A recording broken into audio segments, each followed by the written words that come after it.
madaxweynaha Soomaaliya Maxamed Cabdullaahi Farmaajo oo ah hadda musharax ayaa maanta isdiiwaan geliyay isla markaana qaatay shahaadada musharaxnimo ee xilka madaxweynaha. Maxamed Cabdullaahi Farmaajo ayaa tagay xarunta aqalka sare ay ka socotay diiwaangelinta waxaana shahaadada guddoonsiiyay Cabdiqani Geyle oo ah gudoomiyaha guddiga doorashada. Farmaajo ayaa xalay si rasmi ah ugu dhawaaqay inuu yahay musharaxa mar kale u taagan inuu noqdo madaxweynaha Soomaaliya isagoo shacabka ka codsaday in mar kale ay fursad siiyaan. Kooxda Farmaajo ayaa maalmihii dambe bilaabay ololaha dib u doorashadiisa xilli uu wajahayo loolan adag uga imanaya madaxdii hore ee dalka iyo siyaasiyiin kale oo miisaan culus leh.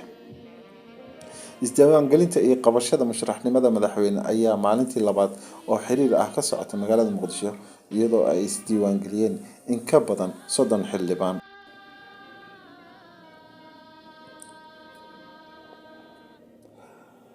madaxweynaha Soomaaliland Muuse Bixi Cabdi oo khudbad sanadeedkii dastuuriga ahaa u jeediyay baarlamaanka ayaa isagoo ka jawaabaya shakiga mucaaradku ka qabaan inuu muddo kororsi samaysto ayaa ballan qaaday in doorashooyinka waqtigooda uu ku qabanayo. madaxweyne Bixi ayaa sheegay in Soomaaliland lagu majeerto doorashooyin isla markaana loo baahan yahay in doorashooyinka lagu qabto waqtigii loo asteeyay iyo in xisbiyadu aanay muddo dhaafin.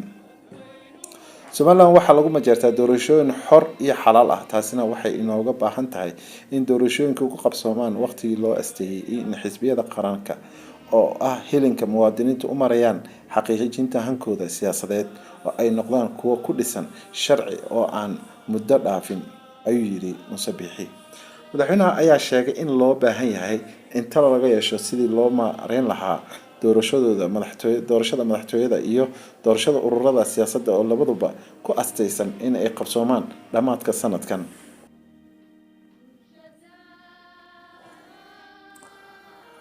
guddiga baarlamaanka ee doorashada madaxweynaha Soomaaliya ayaa soo saaray habraaca amniga doorashada iyo sida ay xildhibaanada iyo musharaxiinta ku gaarayaan howlka ay ka dhacayso doorashada.